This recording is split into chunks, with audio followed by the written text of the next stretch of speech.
Skip it up and that up. So I was sent an article today about Anita Sarkeesian, which I wish I remembered the person's name because I would give them the biggest shout out in review tech history for doing so. From a website I haven't heard of before called the RalphRetort.com. And it said Anita Sarkeesian included in Time's 100 most influential people, even though she lost big in the vote. And it's a very, very heated article. They use a lot of slander and a lot of names. So I'm thinking to myself, okay, I haven't heard of this website before. And I know Anita is not really a very stand-up person, but I'm sure someone had to have voted for her, or at least if they showed the poll, Time Magazine, if they just wanted to put her in there anyway, even if she didn't get the votes, at least they would lie and pretend and show the poll like, oh yeah, she got like 90% of the vote. But no, they didn't. So I actually went and found as you're seeing here on screen right now, all you're seeing is a still of the poll for Anita Sarkeesian. I went and found the poll, and she got 80% votes no and 20% yes. Let me repeat that again. I know you're seeing it, but I'm letting it sink into my brain too. 80% people downvoted her, only 20% upvoted her, yet she was still included in Time Magazine's 100 most influential people. Time Magazine, let me talk to you first. Why wouldn't you at least fudge up the numbers with the polls so at least it seemed believable? Why would you have such a damning piece of evidence on your own website that you lied about Anita Sarkeesian to get her on the top 100 most influential list? Why wouldn't you put like 80% yes and 20% no? Why would you let this out there? Am I missing something? Did something go over my head? You're like, oh, we don't believe the poll. It's probably just a bunch of, the ignorant men that you said who are still trying to be 15. So we're going to put her on there anyway. What did you put up this poll for? Is it just for shits and giggles? Do you not care? Like, oh, we think this person's influential even if the American public doesn't think so. So we're going to put him in there anyway. This poll be damned. It's just to shut people up and make it, and so we could pretend that we give a shit about what they say. Wow.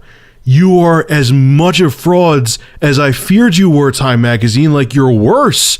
And you're ballsy about it. Like, it's like you almost like with this poll, you're sticking your middle finger up to people and saying, we're going to spoon feed you who we think is influential. If you don't like it, fuck you, deal with it. Oh, man. But to the guys and girls who watch my channel, who are just into the gaming side of things and tech side of things, but don't follow, current events and other news too much and politics and things like that, are you seeing now how the mainstream media works?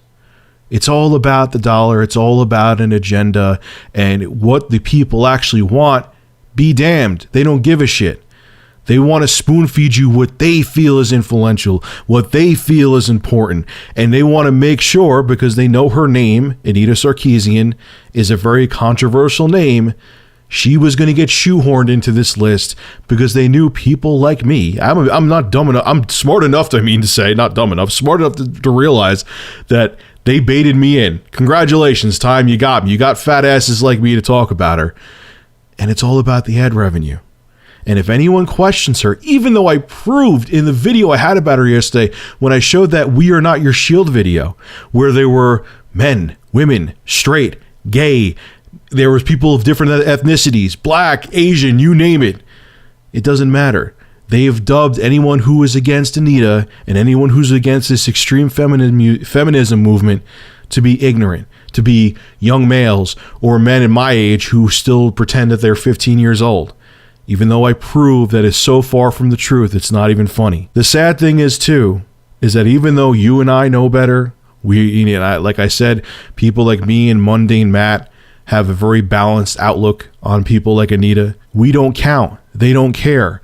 And to people who aren't passionate about this industry like we are and who really follow it, they're going to see her and be like, oh, wow, she just wants equality in gaming. That's all she wants. And there's a lot of people out there who are going to hear people like me and, oh, Rich, you're so harsh on her. You're so extreme. You are one of those ignorant men they're talking about, because they just don't know better. Because they just, thumb through a Time magazine or go to Time magazine's website, and that's all they do. They're not into this like you and I are.